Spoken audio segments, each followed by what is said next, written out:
11:47 p.m. greeting from my lawyer. Welcome to the cheating story lab. He warned me not to sign any agreements the next day, as the settlement had been manipulated. I've spent 3 hours scrutinizing the final divorce documents, struggling to comprehend why a simple separation turned into financial dismantling. Only 48 hours before our court date, a stranger, a paralegal I'd never met, warned me that my own attorney was plotting against me. I'm Owen, 41 years old.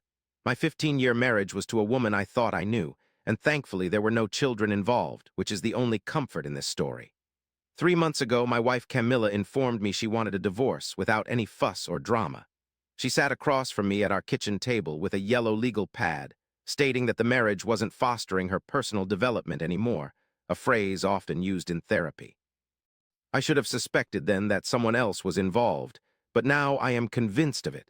However, at the time, I genuinely believed she wanted an amicable separation.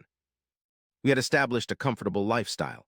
I owned a commercial HVAC business. She ran a nonprofit arts foundation. Our annual combined income was approximately $240K and our assets totaled around $890K, including the house, my business equity, retirement accounts, 2 cars, living in California, a community property state. I assumed we'd divide everything equally, pay legal fees, and part ways, but I was mistaken about it all.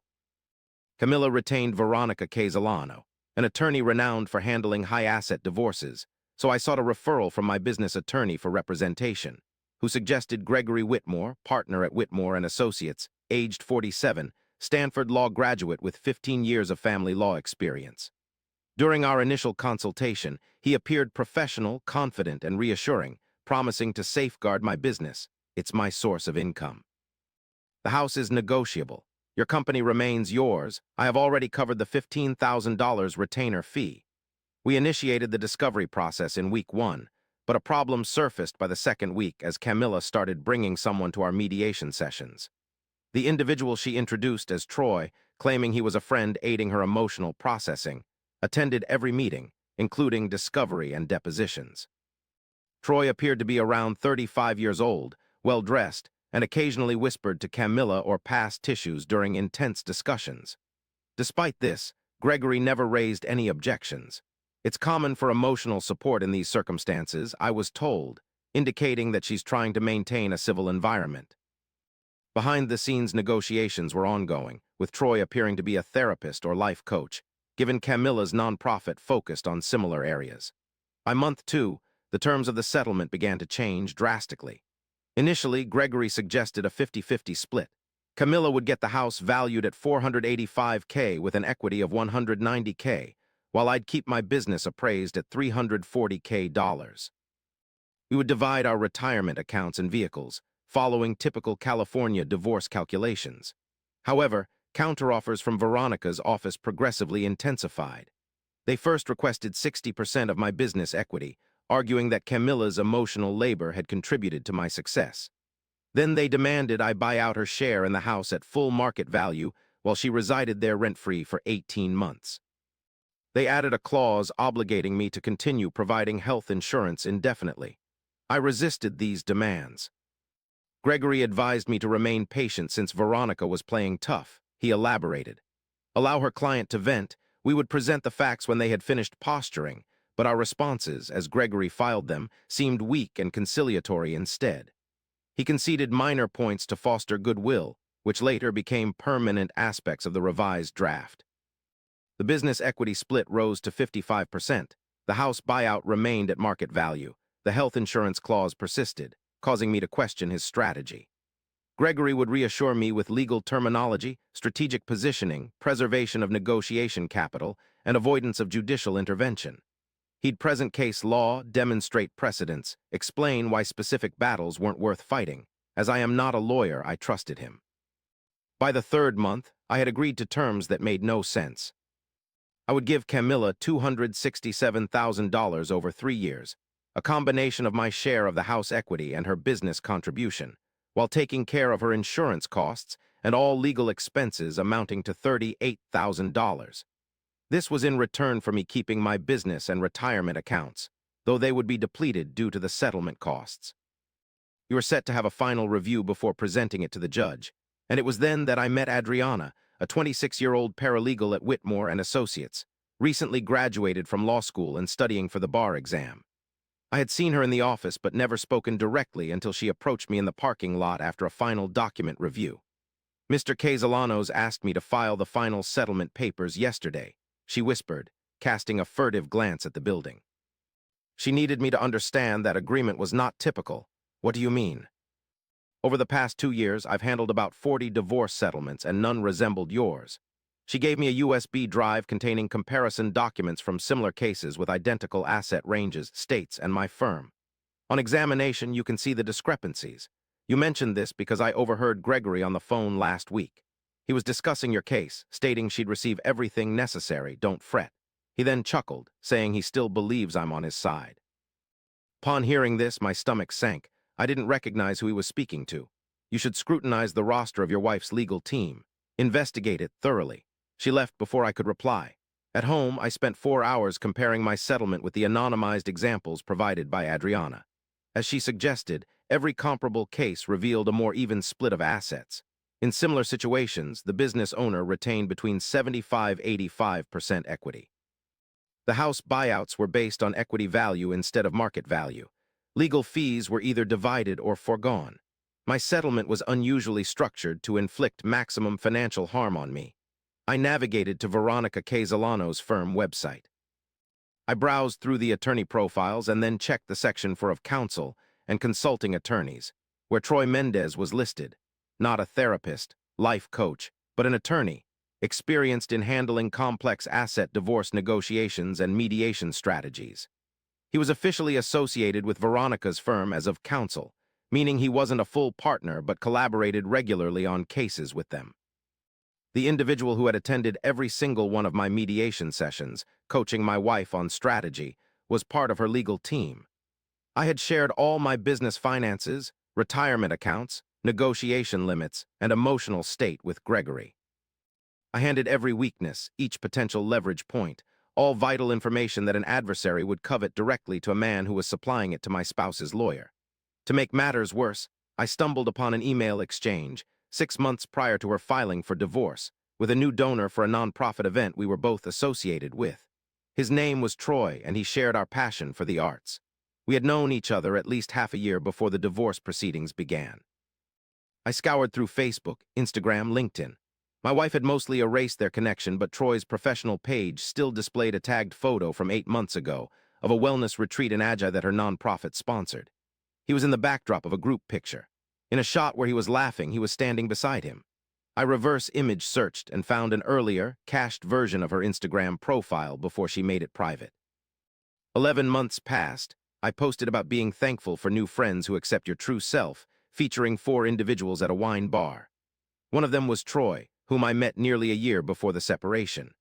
As we were still cohabiting, going to marriage counseling, and planning an unrealized Portugal trip, I spent hours in my home office constructing a timeline.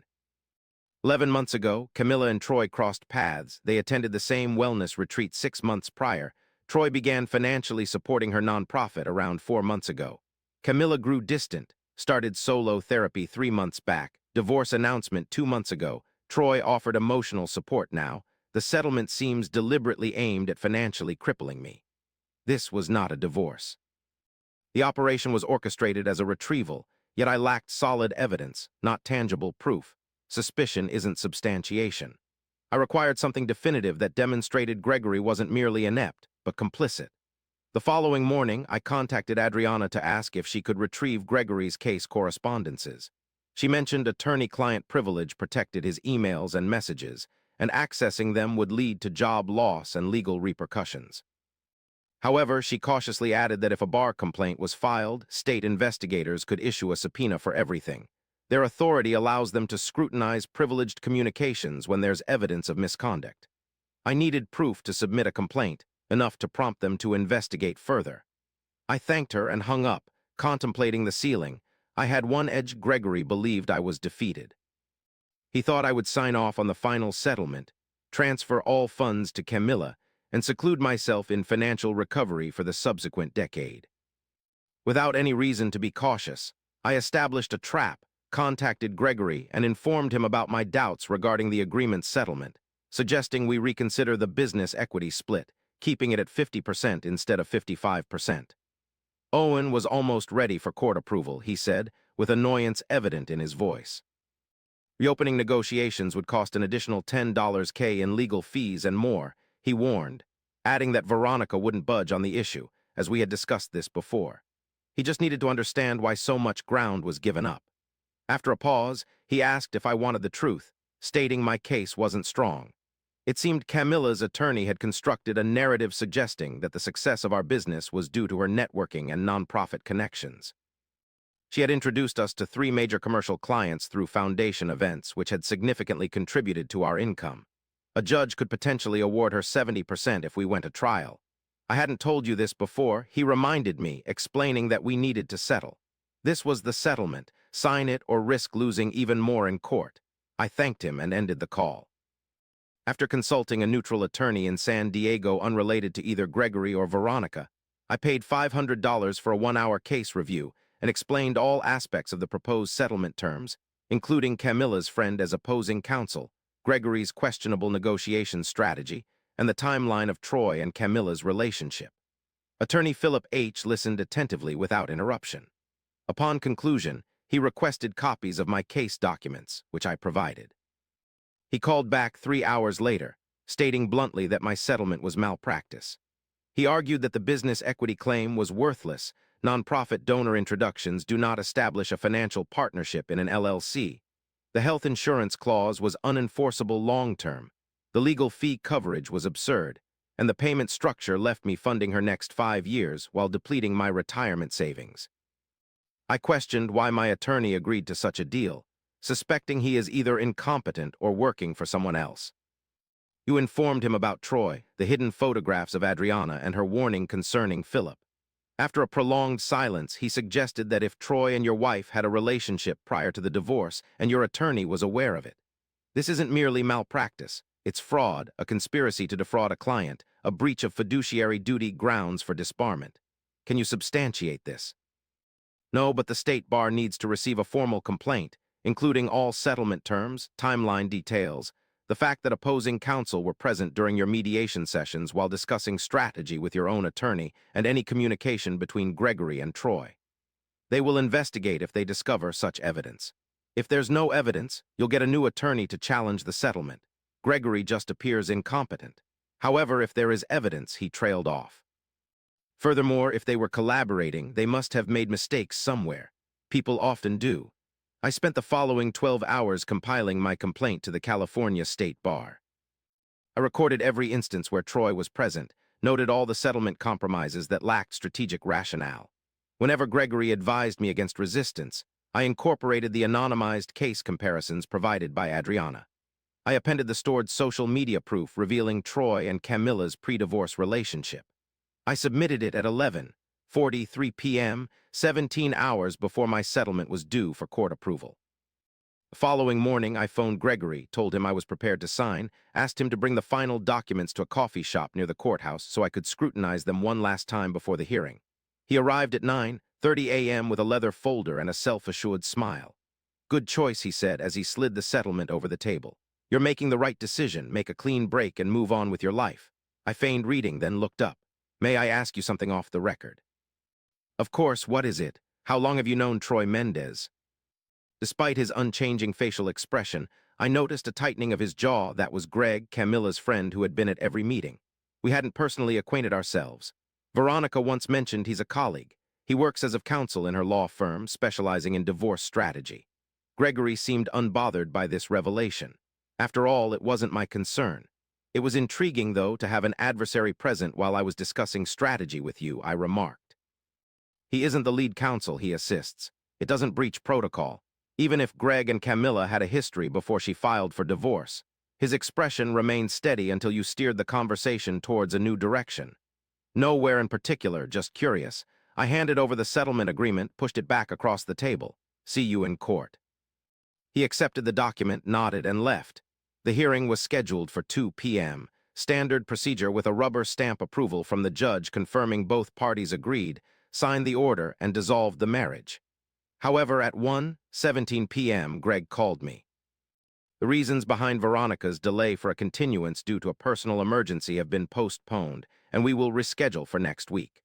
The settlements have already been signed but not yet filed, awaiting the judge's approval for submission next week. Veronica abruptly ended the call before I could respond, so I contacted Philip. There seems to be a delay which raises concerns. Does this imply something significant? Yes, it suggests someone became apprehensive. After 48 hours, I received an email from the State Bar of California announcing a formal investigation into my complaint. They requested all case files from Gregory's firm and scheduled an interview with him for the following week. They also wanted to interview me. 3 days later, Gregory called. His tone changed, tight and cautious.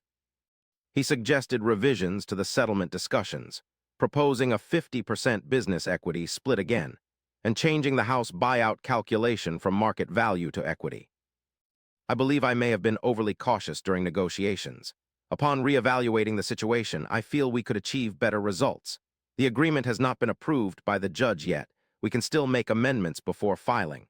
However, I insisted on maintaining the original terms we negotiated initially. I don't think that's in your best interest. You spent 3 months assuring me that you were knowledgeable about this, and I trusted your judgment. I could almost hear you breathing on the other end of the phone. Eventually, I prepared the filing, but it was never submitted. A week later, I received a letter from Whitmore and Associates. Gregory was withdrawing as my counsel due to unresolvable disagreements regarding the case strategy. He would refund my retainer, less any fees already incurred. He advised me to seek new representation immediately. 2 weeks afterward, the State Bar investigation broadened, with subpoenas for Gregory's communications, emails, texts, and phone records issued. They had summoned Troy's correspondence and Veronica's case documents. Philip contacted me, requiring me to take a seat. I obliged. The bar investigators discovered a text conversation between Gregory and Troy. It commenced 4 months back, 2 weeks before your spouse filed for divorce. Troy contacted Gregory through a professional network, stating he had a client who required legal representation in a complex divorce case and wanted to recommend his husband to someone trustworthy. He recommended me as my own opposing counsel. Worse still, the messages suggest they collaborated. Troy would disclose Camilla's desires. Gregory would position you to accept them. They exchanged messages following every meeting, with Troy providing Gregory details about Camilla's objectives and Gregory confirming he had managed your expectations. My hands grew numb. How much did he get paid? The investigation is ongoing, but there is a Venmo transaction from Troy to Gregory for $8,500, dated 6 weeks ago, with the memo stating it was a consultation fee. Gregory accepted bribes on multiple occasions, totaling $22,000 from 3 separate payments spanning over 3 months. He was receiving money from both your retainer and Troy's kickbacks. It appears that Troy and Camilla had a romantic involvement for approximately 10 months as suggested by text messages. They were collaborating on a joint divorce plan where she would leave you, and he would orchestrate a settlement that maximized her share, after which they would share the proceeds. I was unable to respond. Philip continued. The bar is proposing an emergency suspension of Gregory's license, pending a formal disciplinary hearing, and also reporting the case to the district attorney for potential fraud charges. You may be required to testify. Given your circumstances, you can expect a highly advantageous outcome in any new divorce proceedings, as previous settlements may be nullified due to fraud. 4 months later, the State Bar hearing took place. I found myself in an audience as Gregory Whitmore confronted a trio of judges, all lawyers, to decide if he breached the ethical rules of the California Bar. The proof was systematically presented.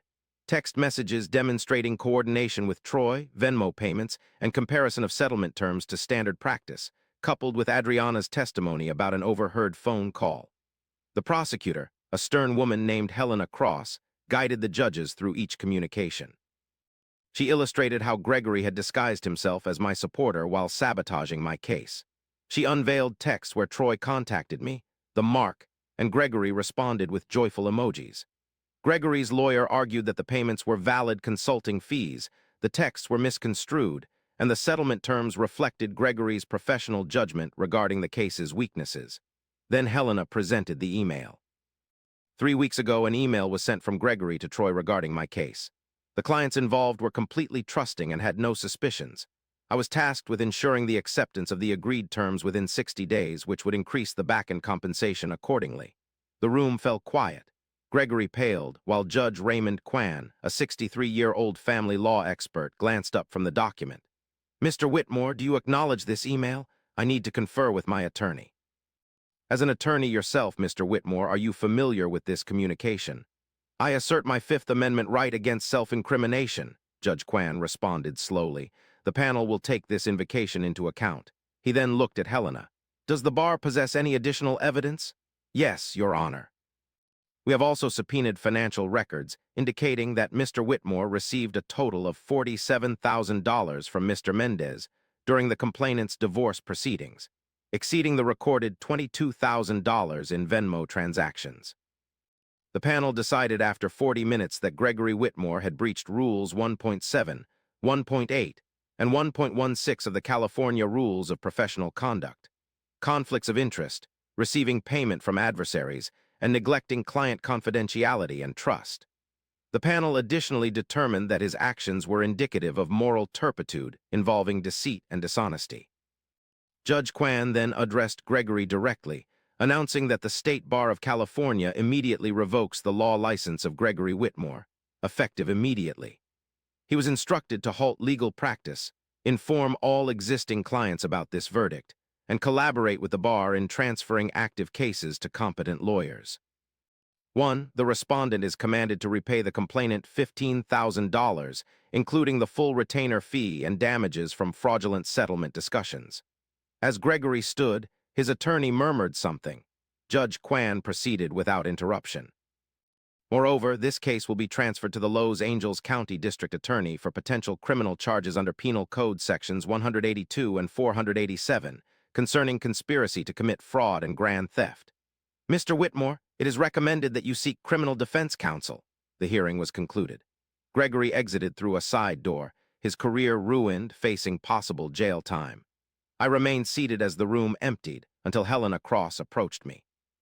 "You acted honorably. Most people don't resist, but you secured more than fairness. You obtained justice." She presented me with a folder. "Your authentic case files are required for your new lawyer. They'll be useful since the settlement has been annulled, necessitating a fresh start with legal representation. As for Camilla, given her association with the fraudulent act, her reputation has suffered severely. In the current scenario, she may expect only a standard division of community property. Since she wasn't directly involved in the scheme, the charges were primarily targeted at Troy and Gregory. However, their actions have tarnished her credibility. The legal proceedings against them lasted 18 months. Gregory was indicted for conspiracy to commit fraud, grand theft, and multiple instances of professional misconduct. Troy was implicated as an accomplice. Veronica Casalana wasn't indicted. The investigation established she had no knowledge of Troy and Gregory's scheme, yet her reputation suffered a considerable blow. Gregory accepted a plea deal, facing 3 years in prison, full restitution of the $47,000 he received from Troy, and a permanent disbarment. Troy accepted a comparable deal as he hadn't breached attorney-client confidentiality since I wasn't his client, but he was involved in fraud and conspiracy. Camilla escaped criminal charges, but her divorce proceedings turned aggressive.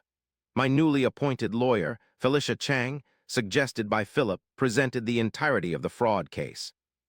She asserted that while Camilla may not have been aware of the specifics of Gregory and Troy's deal, she knowingly brought opposing counsel into mediation sessions where I revealed confidential information, and she profited from the ensuing fraudulent settlement, of which she was aware. The judge concurred with this argument. In his judgment, he stated, "Although the court finds inadequate proof to suggest the defendant intentionally partook in the criminal plot, the court cannot disregard that the defendant engaged in a romantic relationship with counsel for the other side, concealed this relationship, and derived advantages from settlement terms subsequently exposed as stemming from fraud and breach of trust. Final settlement. An equal division of all assets was enforced. Camilla received the house but had to refinance to cover my equity share. I retained complete control of my business. The judge declared that Camilla's claims regarding her contributions were part of a deceitful negotiation tactic and held no substance. We divided the retirement accounts and vehicles equally. Each party bore their own legal costs, following standard California divorce procedures. Effectively, what should have been from the beginning, I exited that courthouse with $197,000, my portion of the house equity, half the retirement funds, and my business intact. Conversely, Camilla left with property and debt. Troy's attorney license was suspended for 5 years following imprisonment, necessitating a subsequent reapplication and proof of rehabilitation, which seems unlikely.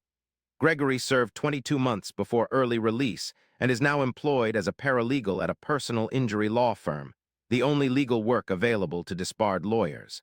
Last I knew, he's trying to reconstruct his life. I don't keep up with it. Camilla relocated to Portland, selling her house within 6 months due to being unable to meet mortgage payments with her nonprofit salary. The circumstances surrounding her and Troy's relationship are unclear to me. I express no concern. My business has been rebuilt and expanded into 2 new counties, employing 3 additional technicians while generating 40% of pre-divorce revenues. I remain single. I date intermittently, exercising caution regarding whom I share my vulnerabilities with. A letter from the California State Bar arrived last year. My case has been employed as a teaching tool in ethics education for novice lawyers, serving as a reminder that professional duties should never be wavered, not even when tempting financial rewards are present. I was asked if I would be open to addressing a symposium, which I declined. I have no desire to revisit it. However, I wish to convey something vital. The system eventually triumphed, but only because I resisted. If I had agreed to the settlement, if I had trusted my attorney, if I had accepted that divorce is merely an expensive ordeal where everyone loses, Gregory would still be practicing. Troy would still be hatching schemes, and I'd be shelling out $3,000 monthly for the next decade while they reveled in their deceit. It is crucial to verify, question, and trust yourself when something seems amiss, because sometimes the one who is supposed to shield you is the one orchestrating your downfall. And sometimes the only way to emerge victorious is to let them believe they've already won. Then, meticulously record every action they take while they are celebrating their perceived victory. The moral is clear, that's the account.